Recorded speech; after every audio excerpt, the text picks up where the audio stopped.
Hello everyone, Assassionator here with another episode of Xbox Catchup where I get you caught up on the latest Xbox news. A lot happened this week, so let's get started. So starting off with the headlines. Were details leaked for the Xbox Series XL? Well, according to TCL Technologies, the console is coming out in 2023 or 2024. This info came out during a TCL conference where they talked about their new line of 2022 products coming out. So TCL talked about Gen 9.5, which according to their image will be made up of the PS5 Pro and the new Xbox Series, which some have dubbed the Xbox Series XL. The specs that the systems are targeting are 4K 120 frames per second. I mean, we already have 4K 120 frames per second gameplay on the Xbox Series X, so I'm assuming that'll be more 4K native resolution at 120 frames per second, so we won't have to choose between resolution mode and FPS mode. The consoles will also have the ability to display in 8K, but it's not like very many people have 8K TVs. I mean, let me know, are you one of those few that do have an 8K TV in their home? Because I don't. Now, I do feel there's going to be a mid-gen refresh. I just don't know if it's going to happen in 2023. I mean, it can, because now the Xbox Series is becoming more readily available in store. So I don't care if they actually come out with I guess, Series XL. I will purchase probably one of those at least, because I basically purchase every Xbox product that there is to try to put in every one of my rooms so I can play on a system natively instead of having to do it through streaming and the cloud and all that. But let me know, what do you feel the price of a Xbox Series XL will be, and will you be purchasing one day one? Now, we just talked about a more powerful Xbox. Well, soon our Xboxes will be even faster. So according to the director of Xbox Integrated Marketing, Josh Muncy, a shorter boot up animation was created to reduce the overall start time of an Xbox One and Xbox Series family of systems. So if you're one of those people that turn off your systems, you can now get to your dashboard 5 seconds faster, which means selecting and getting into your game will be quicker. Now, it might not be a lot, but to me, it's still W in my book. Moving on to the news. Jeff Grub was on the Xbox Era podcast last week and read a message that had popped up on his phone, and it stated that Roller Champions will be canceled after Season 3. Jeff was just reading a text, and a lot of media outlets started reporting on this like it was facts. Well, on July 25th, the Monday after that podcast had aired, a tweet came out from the official Roller Champions account stating that the game isn't being canceled, that Ubisoft fully supports it, and that right now the dev team is focused on what the players have said needs improvements. So there we have it. If you are a Roller Champions player, it is not going anywhere. And then on top of that, on July 26th, a 2v2 game mode was added. So it seems Ubisoft was telling the truth, and they're going to still be adding content to this game. To me, Roller Champions had a good looking trailer, but when I saw the gameplay, it just kind of seemed lacking. But let me know, is this a game that you're actually playing, and is it a game that I should actually give a try? I don't have a lot of time, so I want to make sure that the games I do play are probably quality games. Moving on. It has been officially announced that Man-Eater Truth Quest will not have any DLC additions, but this isn't the end of Man-Eater. It sounds to me like they're focused on more of a sequel, which isn't a bad thing if they take the game to the next level. I don't want them just to release a game at full price that feels like it could have just been the DLC. I've seen this happen a lot with other games over the last few years. Madden. Next up, Microsoft released their earnings for Q4 of 2022. Xbox helped close its fiscal year with record annual revenue. The breakdown goes as follows. Gaming revenue is down 7%. Content and service revenue is down 6% due to the lower engagement hours and monetization in third and first party content. Xbox hardware revenue has declined 11%, which was projected. And I know all this sounds bad, but it is not just Xbox feeling this. I mean, we got Facebook/Meta, which have seen a decrease. Also, Sony has reported a 37% decline this quarter. And again, this was all projected. Everyone knew that it was kind of happening across the board. But the good news is that Game Pass subscriptions are still growing.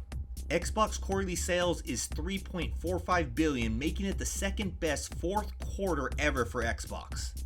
Another number that we got was that 4 million Xbox users played Fortnite on Xbox Cloud Gaming, and 1 million of those players were new to the Xbox ecosystem. I can't wait for them to open this up to more games like Fall Guys, Halo Infinite, Call of Duty, Warzone. Anything that is a free-to-play game, I feel they should go ahead and put this on Xbox Cloud Gaming.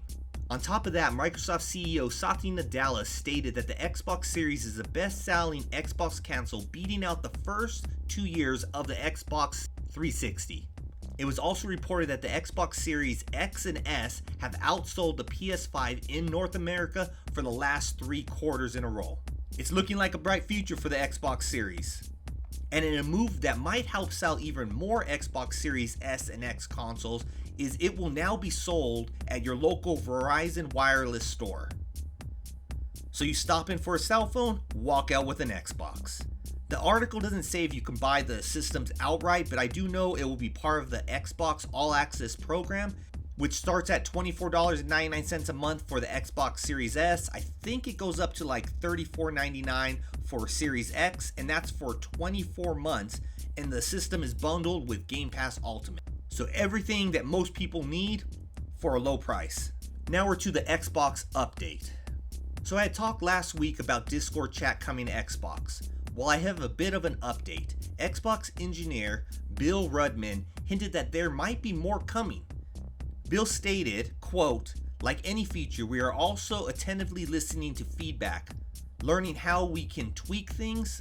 We have a lot of really exciting early conversations of what's beyond just voice chat Xbox," end quote. I don't have any guesses at what it can be, but I'm sure it's going to be good and the community is going to like it. Another update is just announced on July 25th, the Xbox Alpha and Alpha Skip Ahead insiders will be testing new badges. The badges will tell you if a game won't launch because the disc isn't inserted or if you don't own the license for some reason. I believe this will be helpful to me because I've downloaded games on a free play weekend, and when I went to go play it months later, I had forgotten that I didn't purchase it, and it was kind of a waste of 15 minutes trying to figure out what was going on, thinking that it might be a server issue. This will also help with games that leave Game Pass, that you have downloaded. You'll then know, hey, it was in Game Pass, it's no longer in Game Pass, you don't own it, you gotta buy it now. So overall, a nice quality of life feature. Next up is Game Pass announcements, or in this case, it'll just be a single announcement. One big announcement, I'm expecting more this week, but the one that I got was that the full game release of Grounded will launch on September 27th. The game has been in early access for about 2 years, but with this full release, it will bring the biggest update this game has ever received. We will get a fully playable story campaign, new enemies, new recipes, and new areas in the yard to explore. Now, I've put in about 50 hours into this game when it was in early access, and the game was great. I only stopped playing it because my save data was corrupted, which was kind of known to happen. I mean, it's basically in beta, so things like that do happen, but because of that, I didn't want to go back and have to put in another 50 just to get where I was. So I felt, you know what, I'm going to step back, and when it fully releases, I will be there. So I will be there in late September, day 1, to play in this Honey, I Shrunk the Kids world. Now, as far as the just release, we have Multiverse. It just released this week. It is an open beta, but it's free to play. It is the best Smash Bros. Clone I've played, in my opinion. It does have bugs, but it is in beta, so I'm pretty sure they're going to be working out a lot of those kinks before it actually hits full release, and we should see those type of fixes over the coming weeks and months. So if you like Smash Bros. And don't have a Nintendo Switch to play it on, then this will be the game that you should be checking out. It's easily better than the Nickelodeon game that was released, which to me was trash. This game has already surpassed 150,000 peak players on Steam in the first week, and it was released on all platforms, so I'm sure that it's probably closer to like 500,000 within the first few days. So all that I can hope for is that the bugs are fixed and they keep adding content, because overall this game does have potential. I mean, where else can you play as Batman in this type of game? Now we're moving on to the delays. Obviously, no one likes to hear about delays, but they're kind of part of the gaming world. So on July 25th, a tweet came out from the Lord of the Rings Gollum account letting us know that the game has been pushed back a few months. Few usually means 3, and I believe that it was set to release in September of 2022. Obviously, it was insiders who kind of dropped that date, and that was obviously months back. So if I read between the lines, I would say this thing is going to be delayed until about mid-2023. I know they only said a few months, but I have a feeling it's going to be pushed out even further than that, because when I did see the gameplay, it kind of needed a lot more polish, I feel. Either way, if they need more time, then they need to take that time. I know they were probably trying to line this release up with the upcoming show to help push the game sales, but releasing a bad or buggy game isn't worth the negativity. Releasing a good product will end up getting word of mouth and it will help its sales. So I have one more delay to talk about, and this one isn't a big one because 2 weeks ago I had talked about the next gen upgrade of Hellpoint for the Xbox Series S and X would be delayed until July 26. Well, it looks like it has been delayed again until sometime in August. This isn't a bad delay since Xbox users could still play the Xbox One version of this game until the upgrade is available next month. But let me know, is this even a game that you even know about? Because until I actually was looking into stories, I never even knew what Hellpoint was. Moving on to the rumors, and these are some pretty juicy rumors here, and a lot of these actually sound like they could be true. But again, take it with a grain of salt because they are rumors. So first up is the Grand Theft Auto 6 rumors. It's supposedly well underway, which I would think after 9 years since Grand Theft Auto 5, it would be underway. So the rumors say that there will be multiple playable characters like they had in Grand Theft Auto 5, which overall I thought was a really good storytelling feature. You know, it one-upped up on the Grand Theft Auto 4, and we know Grand Theft Auto keeps on one-upping. And then what they're stating is that there should be one Latina female character. Some are even saying that it might be a twin brother and sister on opposing sides of a drug war. Some other rumors are saying that it's like a Bonnie and Clyde type relationship. And everyone is kind of agreeing that it will take place in a modern fictionalized Miami, so basically Vice City, which I love Vice City, so hey, welcome back. So even though it will take place in what I call Vice City, the world will be updated on a regular basis with new missions and new cities. It's supposedly scheduled to release in fiscal year 2024, and it has been in development for 8 years, so basically since 2014. Now, one of the rumors that I didn't like is that it might launch on PS5 as a timed exclusive. Now, that rumor has been going around for a long time, and I'm pretty sure that it's some of the PlayStation people who kind of put that rumor out there, you know, kind of like they did with Starfield, you know, talking about that, but then what ended up happening, Microsoft ended up buying them up. Not saying that Microsoft's going to end up buying up Rockstar. I don't think Rockstar wants to sell because they're worth a lot of money, and the games that they do are big ass hits. So if I had to choose one part that I hope is wrong, it's obviously that it's going to be a PS5 timed exclusive, but I guess only time will tell.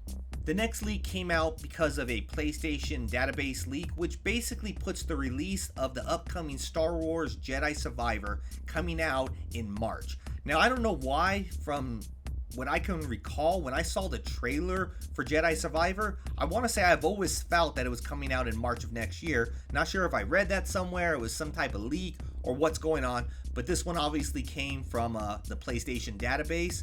So it does seem pretty legit to me.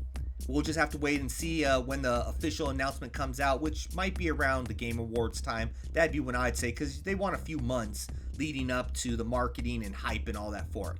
Now, Jedi Fallen Order was an amazing game, and I know that the studio developing it, Respawn Entertainment, is amazing, and they're going to refine the gameplay and make this an even bigger and better game.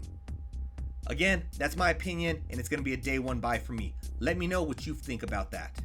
And then the biggest rumor this week, or at least in my opinion, and I hope this one is true, is that a Black Panther game is currently in development.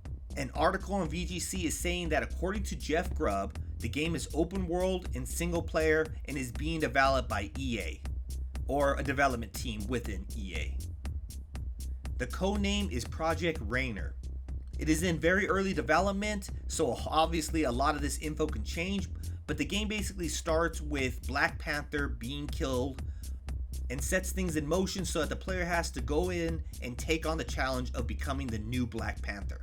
Now, Jeff did state that these details are taken from a pitch, so obviously, like I said, a lot of these can end up changing. Obviously, the story and the type of game can change. Anything can kind of change here. I mean, the game could be canceled if it ends up being something like the Avengers type game.